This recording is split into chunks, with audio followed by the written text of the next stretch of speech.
Is that better? So we made some phone calls and discovered he's out ill. I apologize that we're starting a few minutes late. It's important that we do get moving because Dr. Towers is rushing from here to give yet another lecture, so we have to be considerate. So the reason I got to know Dr. Towers is that for some time our research within the Department of Psychiatry has been focusing on the neonatal abstinence syndrome, and I became aware that Dr. Towers had done some wonderful work and has published a paper, and he, unlike most people in the field, was willing to taper patients off the opiates and therefore reduce the number of infants that are born with the neonatal abstinence syndrome. And he's been a very kind colleague. I've met him a few times now, and our relationship has been very positive. So it's my delight to invite him to come and give us a talk, and he's going to, I think, focus on the paper that he recently published on his work detoxing pregnant women off opiates. And as you all will probably know, that the standard of care for pregnant women on opiates is to keep them on opiates until the end of pregnancy. But I'll now allow Dr. Towers to get on with the talk, and I know he's in a hurry. He will have to leave us at noon, but he also knows that we want to have some questions before he leaves. Thank you for coming. Okay, yeah, it's working. Okay, thank you. I've been doing maternal fetal medicine for about 32 years now, and I've always kind of done research. You end up doing research on topics that you have patients. You know, I might want to do a study on hepatitis B, but if I don't have any hepatitis B infected pregnant patients, it's going to be hard to do the study. And when I came to Knoxville 6 years ago, was amazed at how many opiate addicted pregnant women we had. And a lot of the research that I've done with Dr. Hennessy, my partner who's over here, is in the same group, is based on being challenged by our patients over what, how we've done things, and it's forced me to push into things and produce some of the research. I gave this talk yesterday to the pediatric department and did get into some of the prenatal care issues. I will zip through those slides when I get there so I can focus more on the actual research on detoxification and a little bit about hepatitis C at the end. I do not have any disclosures to report to anyone. Again, there's many drugs of abuse. The one I'm going to talk about is opiates. There's a lot of definitions for addict dependence and tolerance, and patients who are opiate affected have all three of these. They habitually use them. They must take them to avoid withdrawal symptoms, and they can develop tolerance with them as well. I'm going to go through some statistics because I think for those of you who don't know them, it's pretty staggering, especially for our area in Appalachia. In 1999, deaths unrelated to medical illnesses like cancer, heart disease, those types of things. The number one cause of death in the United States was motor vehicle accidents. Drugs was fourth at 19,000, and 8 years later it doubled and was now number 2. And as in 2014, it is the number one cause of death in this country unrelated to medical illnesses. It now surpasses motor vehicle accidents. In the last 10 years in Knox County alone, we've had over 500 deaths. In the state of Tennessee in 2012, it was a death every other day. Now in this state, it's 2 deaths out of every 3 days. The death toll in Tennessee in the past 10 years is higher than deaths from fire, homicide, and all the deaths that occurred in the Afghan war. When you look at the CDC data, in 2010, 15,000 drug overdose deaths were reported in women. That's roughly, if you do the math, 1 in 10,000 women. Close to 1 million emergency room visits for drug-related problems, and 80% of them were of childbearing age. Of those 15,000 deaths, 6,000 were opioid prescription medications. This excludes heroin. This is opioid prescription medication overdose deaths. In 1999, 11 years before, there were only 5,000 drug overdoses, so in that 11-year period it tripled, and only 1,200 of those were related to opiate prescriptions, and that went up 5-fold in that 11-year period. This one staggers me. In 2010, there were enough opioid pain relievers prescribed in the United States to medicate every adult with 5 milligrams of hydrocodone every 4 hours for a month. That's how much is ordered. In this state, the United States has 5% of the world's population and consumes 80% of the opiates in the world. We have a major problem in this country with opiates. In 2012, prescribers wrote an average of 80 opioid pain medications per 100 persons, and Alabama beat us again. We're number 2 at 142.8 prescriptions per 100 people versus 142.9 for Alabama. The lowest is California at 57 per 100 persons, but it's huge how many we write. Because Stephen Patrick, a neonatal person at Vanderbilt, showed that because opiate use in pregnancy has gone up from 1 in 1,000 births to 5.6. NAS did the same thing from 1 in 1,000 newborns to 3.39 in 1,000 newborns. The cost in 2009, or around 2000, was $39,000 for a baby, $53,000 in 2009. Last year, in this state, $65,000 to treat one baby with NAS. Why did this occur? There's a lot of different reasons, but a huge part of this, believe it or not, we can blame on the government.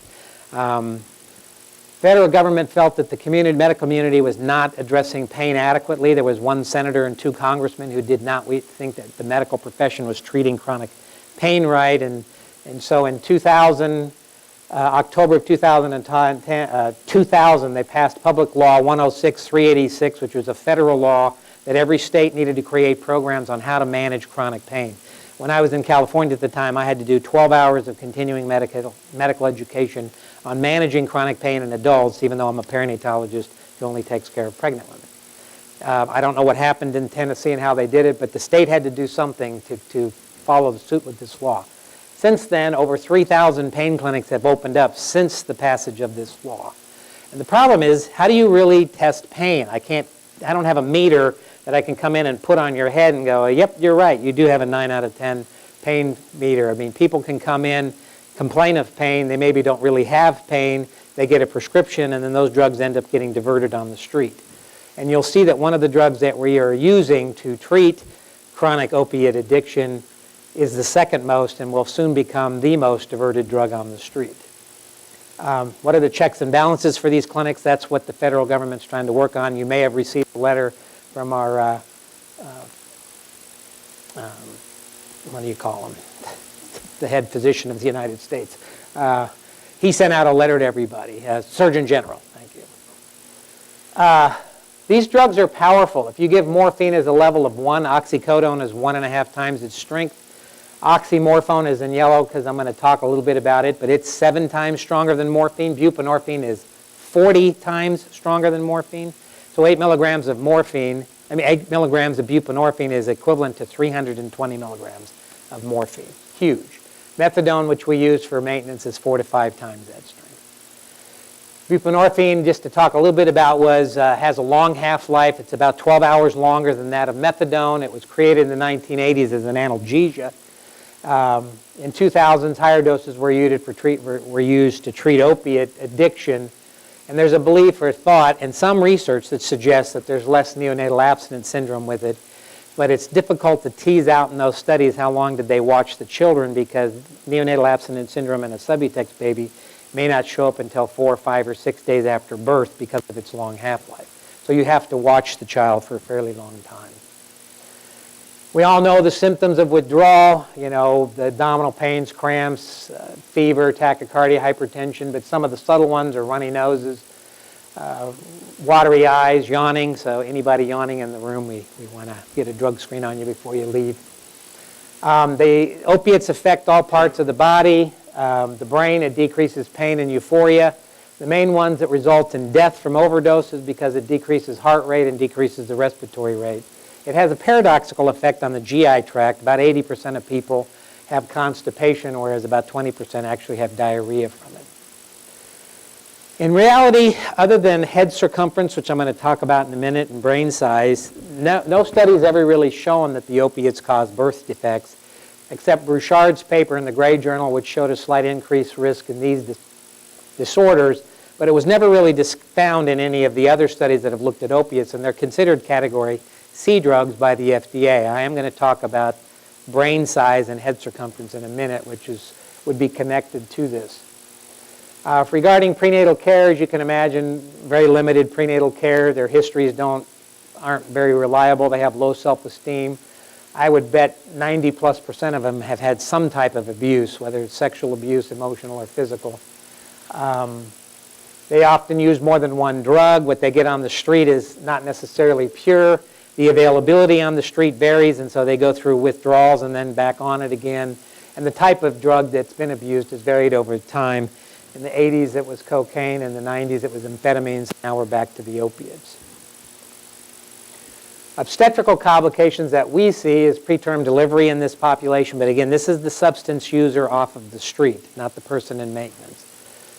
Intrauterine growth restriction, which I'm going to talk about in a minute. Fetal demise, increased risks of these sexually transmitted infections you can get from blood, injecting needles. Higher cesarean section rate. Placental abruption is more common, but usually seen more with the amphetamines and cocaine. There is a thing called speedball where they take heroin or morphine with cocaine, and that's what would lead to the placental abruption. The drugs can affect the way the fetal monitor looks.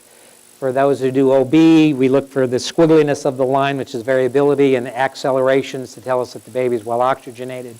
The opiates and the benzodiazepines and sedatives will flatten that out, and then it's hard to know, is it flat because the baby's in distress, or is it flat because the baby's drugged? And then the neonatal withdrawal patterns vary. Now, IUGR has always been listed as a complication. IUGR comes really in two different ways, symmetric and asymmetric. Symmetric IUGR is where a baby is symmetrically small. The head's small, the legs are small, the arms are small, abdomens are small, and it's fetal induced. We see that with fetal anomalies, with chromosome abnormalities like Down syndrome, or constitutional. Parents may be small, so the baby is small. Asymmetric IUGR is a placental problem.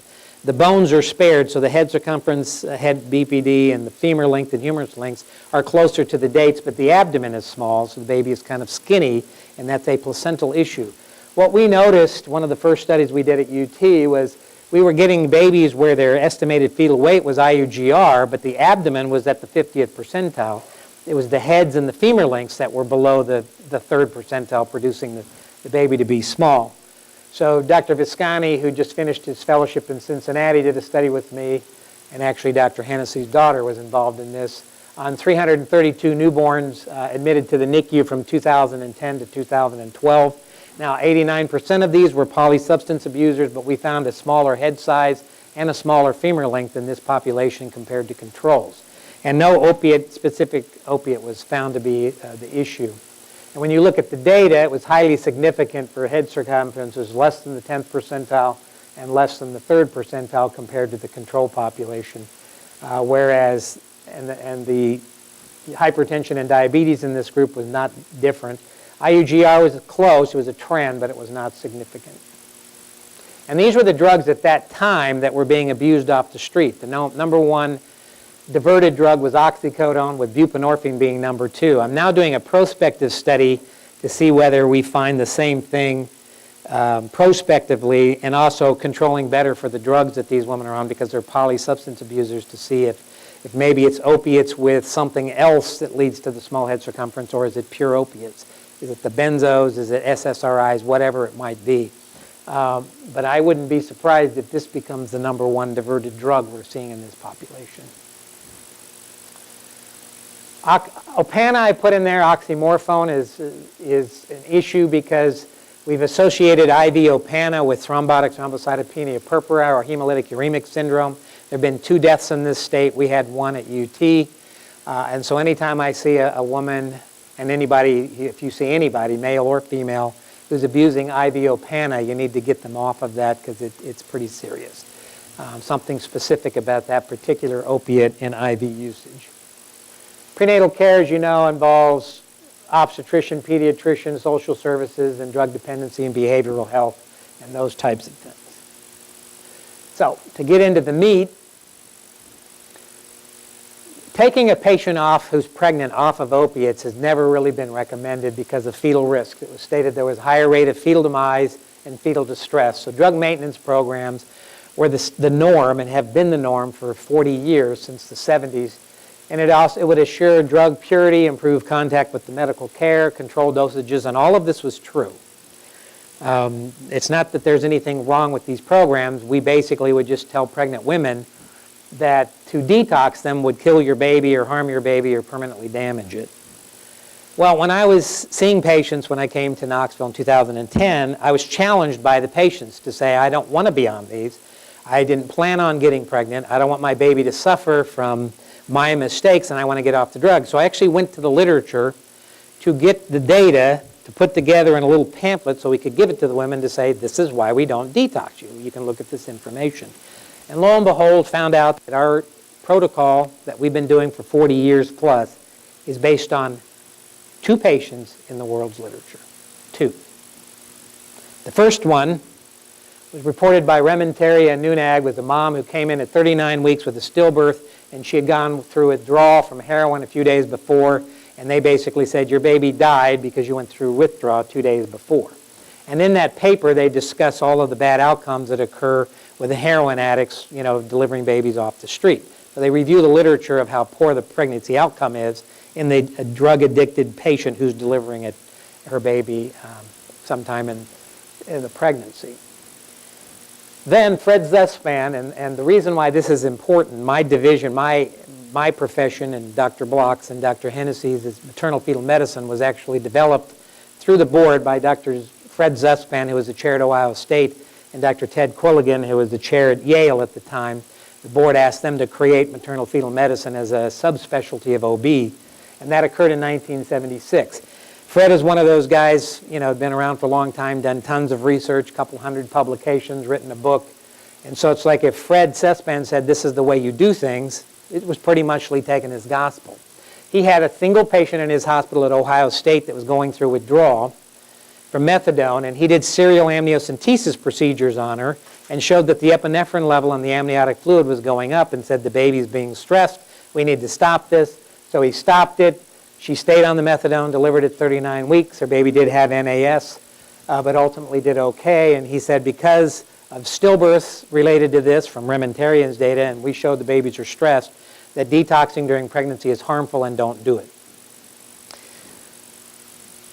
So the standard of care since the 1970s is to put them into a methadone maintenance program, and more recently they've talked about buprenorphine as being a possibility, but basically put them in a maintenance therapy program because that's what was recommended by Fred Zuspan and that group in the 1970s.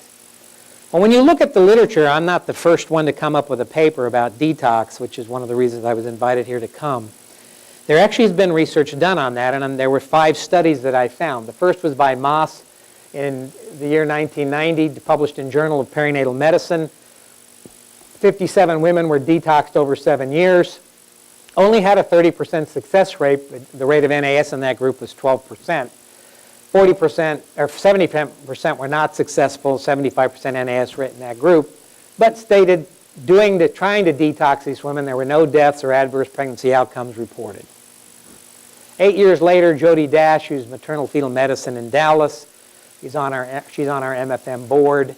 34 mothers detoxed over 7 years. A treatment was 10 to 20 days in the hospital. Had about a 60% success rate. The NAS rate in that group was only 15%. No fetal deaths, no cases of fetal distress, no problems to these pregnancies while they did it. 5 years after this, and that was in the Green Journal, one of our major OB journals called Obstetrics and Gynecology. Ludi in 2003 published in the Journal of Substance Abuse and Treatment 101 mothers that were detoxed over a period of 21 days. 1 miscarriage of the 5 patients detoxed in the first trimester, but no fetal deaths in patients detoxed in the second or third trimester. No harm to the pregnancy or anything that they could find. Did not report, though, the NAS rates in those groups. Then Hembry Jones in 2008 in the American Journal of Addiction of 175 patients that were just prospectively observed, 95 went through a methadone-assisted withdrawal program, and these were pretty rapid programs, a 3-day withdrawal program or a 7-day withdrawal program, versus 80 that were maintained on methadone. The relapse rate was about 50%, and the rate of NAS was 28%. The interesting thing in their study is that the NAS rate in their maintain group was only 24%. That's the lowest I have ever seen. Most studies looking at the NAS rate in maintenance programs run an NAS rate of about 60 to 80% in that population. But there were no fetal losses or preterm births or any problems related to detox, and that was reported in that paper. However, they found that there were more prenatal visits in the maintenance group, so their conclusion was methadone maintenance was better. And then lastly, Stewart, who is at the same program that Jody Dash was at in Dallas, in the Gray Journal, American Journal of Obstetrics and Gynecology, 95 patients detoxed over a 6-year period with inpatient methadone, about a 56% success rate, NAS in that population 10% versus an 80% rate in the patients that were maintained. Highly significant difference. No fetal deaths, no fetal distress, no problems with the detox program. So we had 5 studies published in 5 journals over a 23 period with small numbers, adding up to about 340 patients that showed no harm to detox. High relapse rate, plus minus success rate, but the key was no harm, which is what led me to my study. Now, in finishing this up, I found another paper. Some papers, interesting papers have come out of Norway recently on this, and this one was in 2014 in the Journal of Addictive Disease. Had 22 patients that they managed in a residential living detoxification program. So it's a little different. These women in Norway over a 5-year period went into a home where there's behavioral health. They were detoxed in the home and stayed in the home, and so they were like put into a new place. And so there was no NAS in those 22 versus 77% rate of NAS in the opiate-addicted group. And this was just patients who were using heroin off the street. No fetal deaths, no preterm deliveries, no complications from those 22 patients that were detoxed. And no preterm deliveries. There was a 26 preterm delivery rate in the opiate-addicted patients using heroin off the street. Interestingly enough, in their study, published in this journal, the mean head circumference in control babies, with babies not exposed to any drug, was 35.4. The head circumference in those 22 that were detoxed was 34.8. This difference was not significant. It was like 0.09. Mean head circumference in the NAS group was 33.9, and the difference between this and this was significant at 0.035, something similar to what we found, a significantly smaller head size in the patients who are born with NAS. And this is comparing them to those patients who delivered babies that were detoxed. I'm going to come back to this topic in a minute. So a paper that we just finished that you've all, some of you have heard about, it's been available online, it actually comes out in the journal in the September issue of the Gray Journal, was to look at this to see what we found. And so the study purpose was really just to see if there was any harm, and we wanted a larger number than the other studies that had 34 patients, 57 patients, 90 patients. And so it was a prospective observational study over 5.5 years. We didn't randomize anybody into programs. We didn't push them into any programs. They were put into various programs, and we just watched and saw how they did. And all of the babies were delivered at UT Medical Center. We had 4 groups. There were really 3 patterns the way these women were put in, but one group was split in half because of what we found based on how they were treated after detox. Group 1 is jail patients. They're acutely detoxed in Knoxville. In Knoxville, the jail is not allowed to use opiates, so these women go cold turkey. They maybe get Lomotil, Phenergan, and Clonidine, but they don't get any opiates, no gradual decline. They go cold turkey, 108 patients in that group. Group 2 and 3 were women that were placed into an inpatient detox program that detoxes them over 5 to 10 days. Group 2, though, is the group that was lucky enough to get into this home that we have in Knoxville called Great Starts, where they live with other women who've been detoxed, and their kids can live with them. And so it's a little bit like that assisted living thing that occurred in Norway. Whereas the other ones, if there was no room in that place, were somewhat kind of patted on the head and sent back to their prenatal care group. That's Group 3. And then Group 4 was our patients that were in the slow outpatient buprenorphine detox group, where we detoxed them. Now, NAS is a reportable disease in Tennessee, so all of these babies were given the diagnosis based on the same protocol. We collected all of, as you would expect for the study. We didn't really have any exclusions because it really was not a study where we put patients in any group. We were looking at how they did based on what group they happen to fall in. We only included the buprenorphine patients who were completely off, so we could argue the fact that these babies were completely off of the drug versus those that were maybe got down to 1 or 2 milligrams of Subutex. We have a separate study ongoing to see if a smaller dose of Subutex decreases the rate of NAS. Now again, a lot of questions occur when you talk about opiate use in pregnancy and how to manage them, but we had really one primary goal. Are we killing babies? Is this bad for the baby? And as a secondary gain, because of what we saw, is there a difference in NAS rates based on how these groups look? We had 301 total patients, which is about equal to the other 5 studies combined, just a little bit short of that. We had 28 detoxed in the first trimester, and there were 2 losses in that group, but they are not related to the detox. One lady detoxed at 10 weeks and then came in with an abruption at 18 weeks. Placental abruption is where the placenta breaks off before birth, and the incidence in the United States is 1 in 200 births. We had 1 in 300, so you would expect us to have 1 abruption out of our patient population. The other one was a mother who was fully detoxed at 12 weeks and had a fetal demise at 34 weeks for a fetal anomaly. Again, unrelated to the detox. We had 148 detoxed in the second trimester, no losses. 125 detoxed in the third trimester, no losses. There was no cases of preterm labor, preterm delivery, premature rupture of the membranes during the detox process.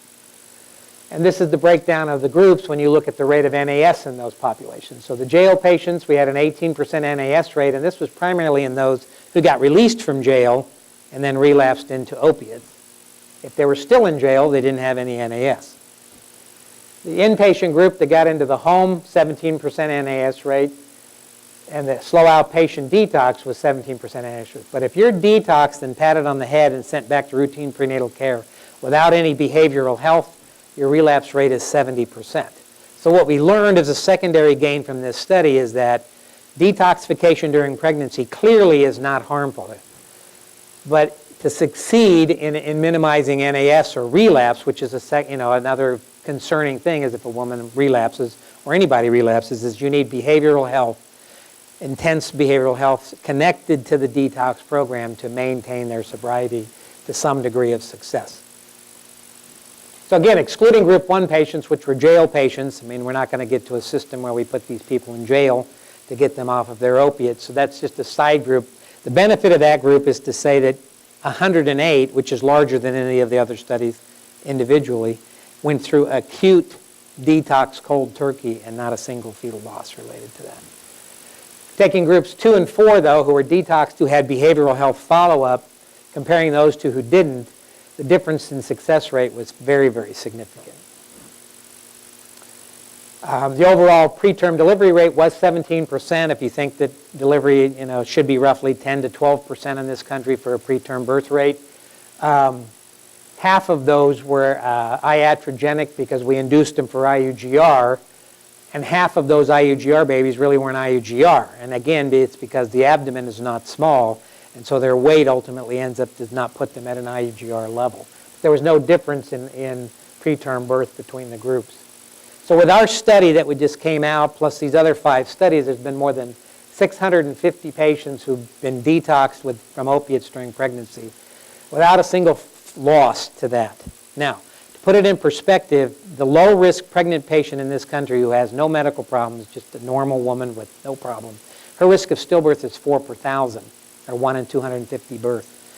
And in reality, when you look at our perinatal data, the death rate in our complicated patients has always been lower than our complicated patients because we're doing frequent ultrasounds, biophysical profiles, non-stress tests, and we're monitoring them and we're staying on top of them and delivering them before there's a stillbirth. So you could argue that if a woman came in and made one statement and said, I want what is the safest way to not have a stillbirth, it would be to have diabetes or to have hypertension.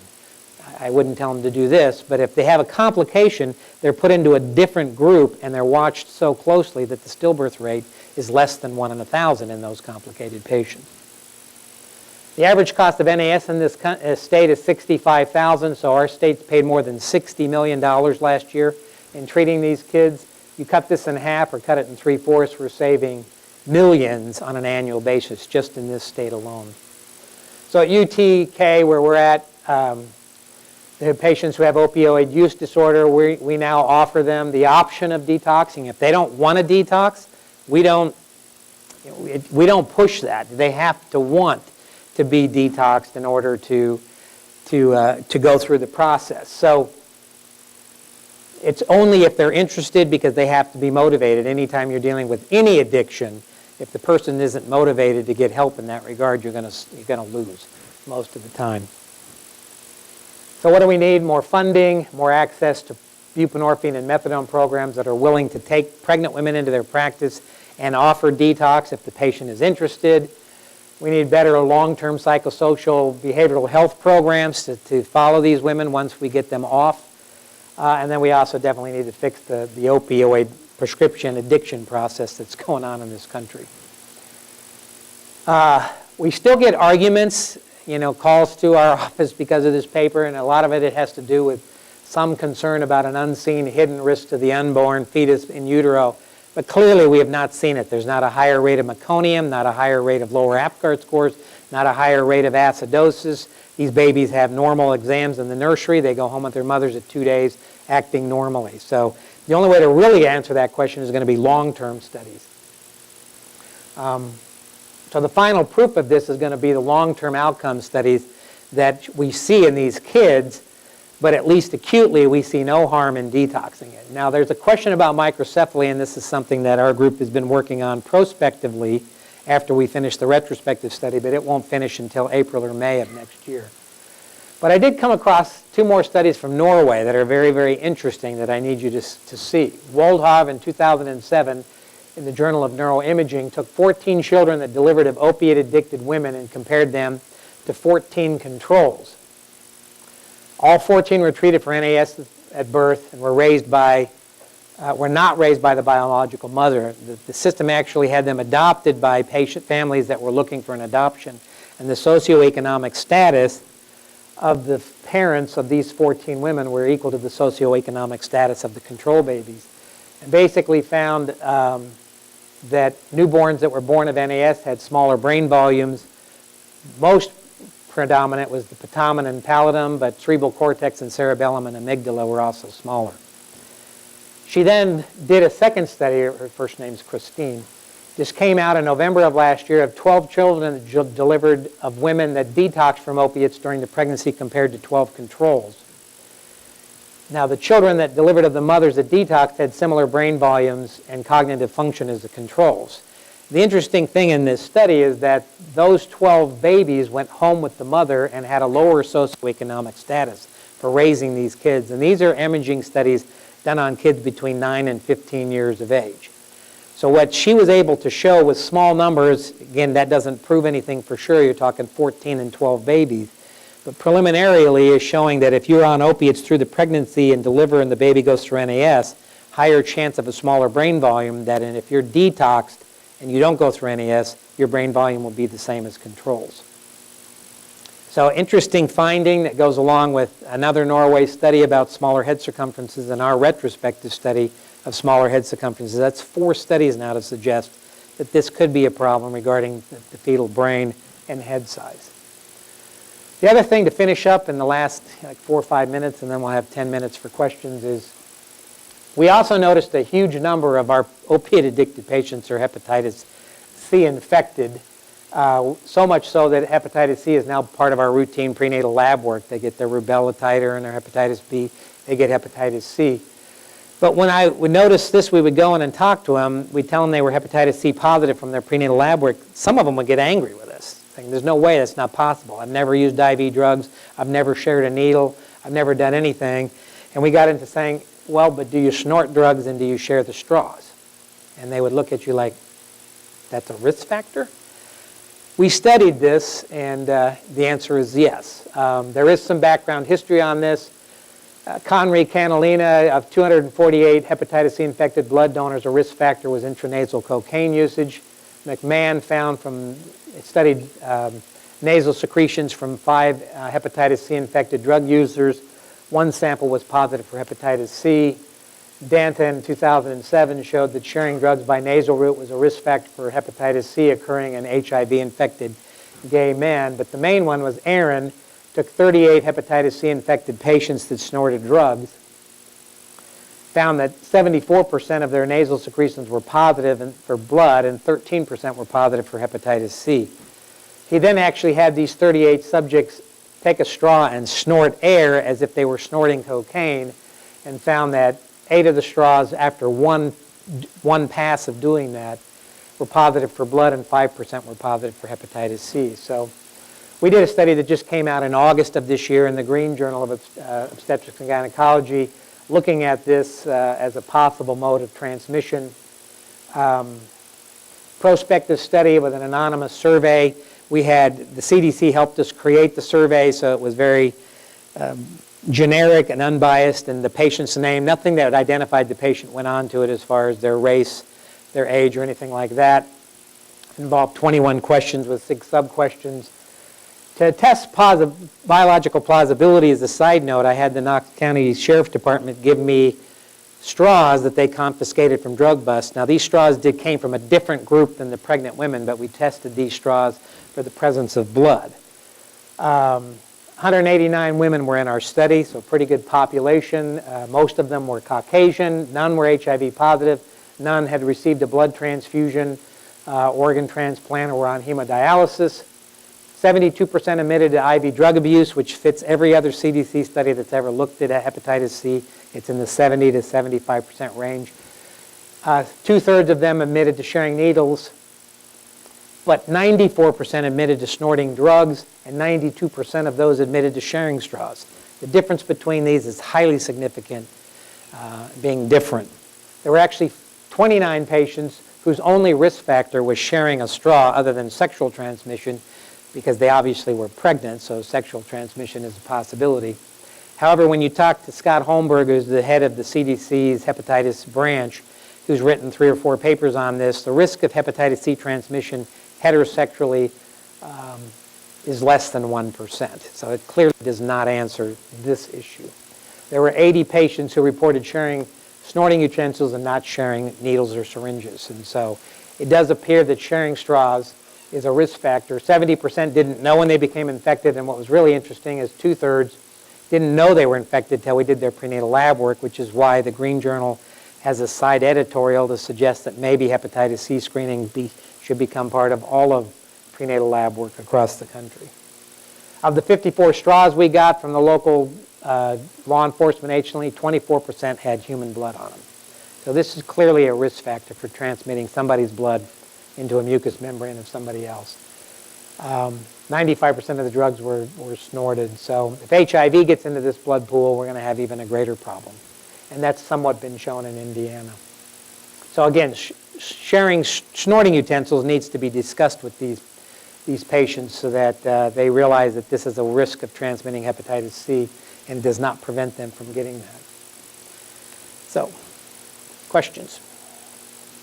I'd like to use the microphone because this will be recorded and used later.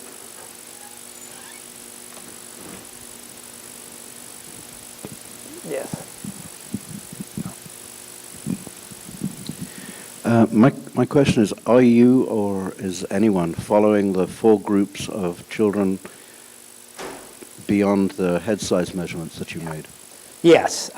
We've got a long-term outcome study going on. We've obviously got over 200 NAS babies we're following that are now 2 to 3 years of age, doing cognitive and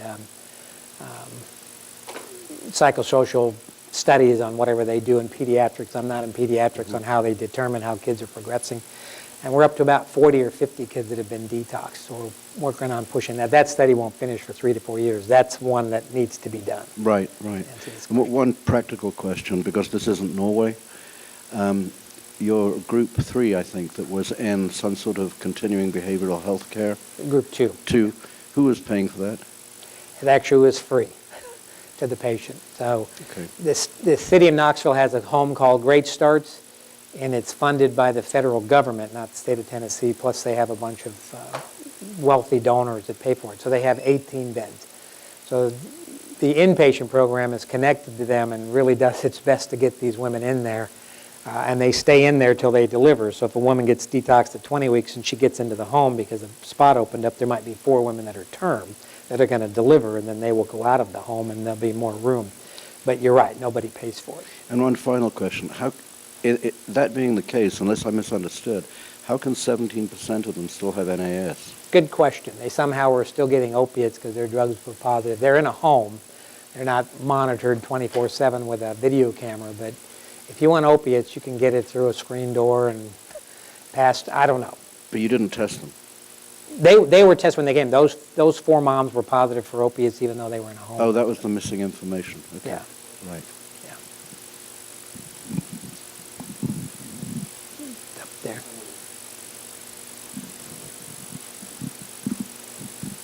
Hey, thank you so much. Wonderful presentation.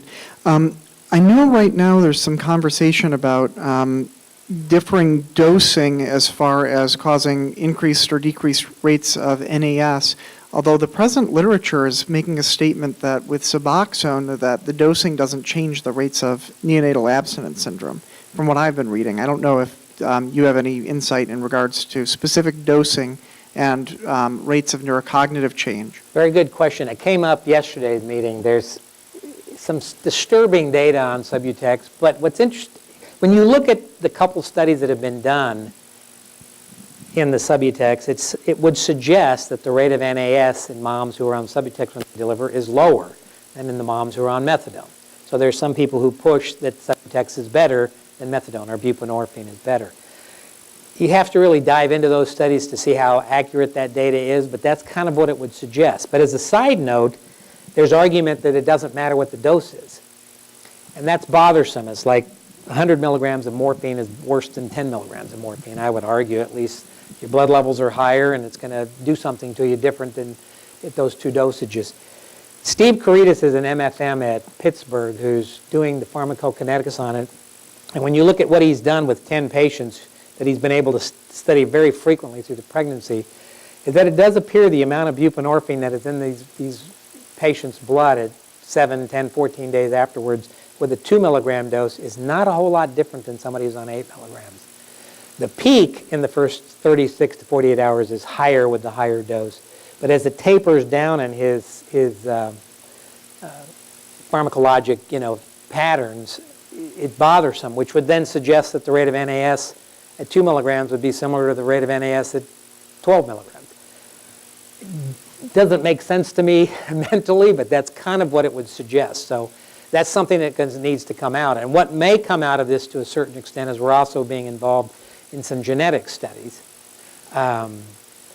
There's some discussion about people genetically having some type of genomic pattern that allows them to be more susceptible to addiction. And, we all probably know somebody who can drink 10 beers and walk home and do fine, and somebody has 1 beer and falls on the floor. So there is differences in people's body and how we metabolize certain drugs and various substances. And there may be a genetic predisposition as to how these people metabolize that, and that might explain. When you look at a study on 100 heroin addicts who come in with a positive drug screen, you don't get 100% NAS. There's an occasional kid who doesn't go through NAS who says, my mom was on heroin, but I don't care. Didn't do anything to me. How do you explain that kid to the one that 70 or 80% that get NAS? There's a lot of unanswered questions in this area, and I think genetics is going to be a piece of that. But I don't know if it's the whole piece, but genetics is an interesting topic. Yes, sir? Just a question. Did you test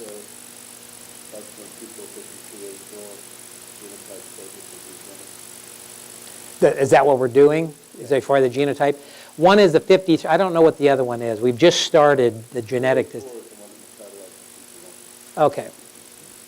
I'm sure they have that in there because they're really interested in us because we have a huge Subutex issue. I think you were saying it's mostly methadone for you guys? Oh, it's Subutex up here. Okay. Yeah, we're doing it. There's a genetics person in Chattanooga and one in Memphis, and they really want to study the Subutex. So I would assume you know more about it than I do, that is one of what they're looking at. I'm not real savvy on what they're looking at from a genomic standpoint, but I'll verify. Okay. Blood, okay. A question that I had was, you mentioned that the people that were in jail also had a 17% NAS.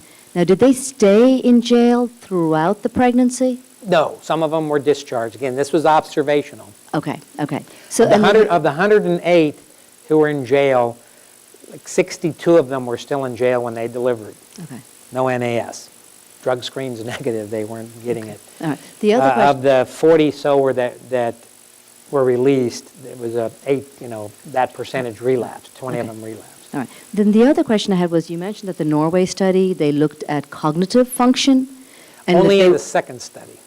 Right. And that was in kids that were, I guess, age 9 to 15. So did they follow them after their moms were addicted when they were born into later? They did their time? studies at the age of 9 to 15 when they Okay. did the imaging. And so they looked at neuropsychological, whatever kinds of cognitive studies, and they found those That the cognitive significant levels differences. were different in that group compared, was the same, That's what I say, no differences. no difference in the cognitive standpoint or the brain volumes in the 12 babies that were detoxed and didn't go through NAS. Right. Their mothers detoxed. Right, okay, that's what I wanted. We don't have the cognitive on the 14 NAS babies. Yes. That's a fantastic presentation today, and we're so glad to have you here.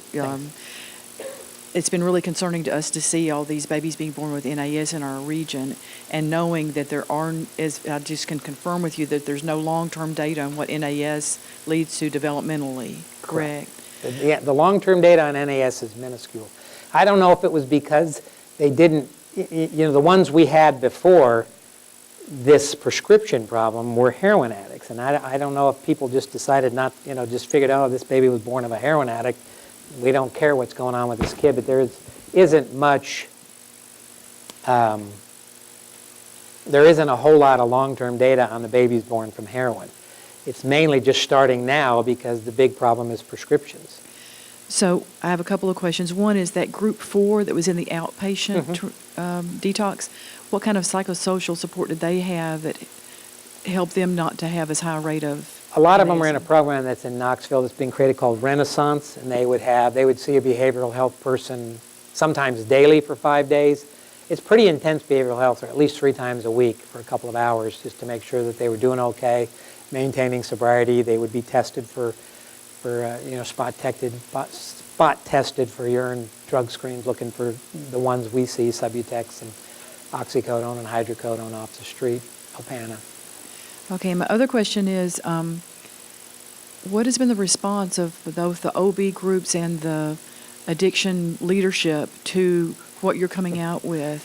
Because I know it's really risky for any OB doctor to detox a pregnant woman when ACOG is saying not to. Exactly. Well, sadly to say, ACOG is still recommending maintenance.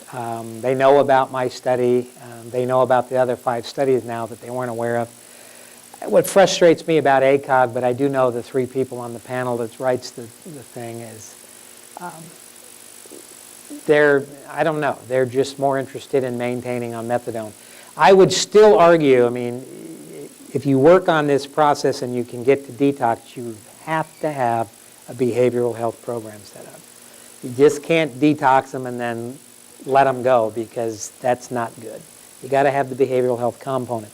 But what bothered me was that ACOG didn't come out and then say, based on this study and these other 5 studies, if you have this in place, detoxification during pregnancy is an option. They didn't say that. We're still going to persevere, and I think that what's going to turn the tide is if our prospective study on head circumference that finishes on over 300 NAS babies and proves that the head circumferences are small compared to the retrospective study, along with those Norway studies, which most people aren't aware of. We now have data that long-term opiate exposure and going through NAS may affect the brain, and then I do believe they will switch to where detoxification is an option. But I am rather frustrated with ACOG, as is Dr. Hennessy and all of us, because they don't support at this point in time what we're doing. Well, I did promise Dr. Towers that I'd get him out of here in time for him to reach another audience. I think, how long have you got? You're going to Kingsport, I believe. So I would love all of our faculty, residents, medical students to, if possible, watch this lecture, because it's a model of how to do an evidence-based presentation. Not only that, but it was fascinating, and a lot of the ideas you've pursued are innovative, and I think you've done a wonderful service to the women and the babies that are being born. Thank you very much.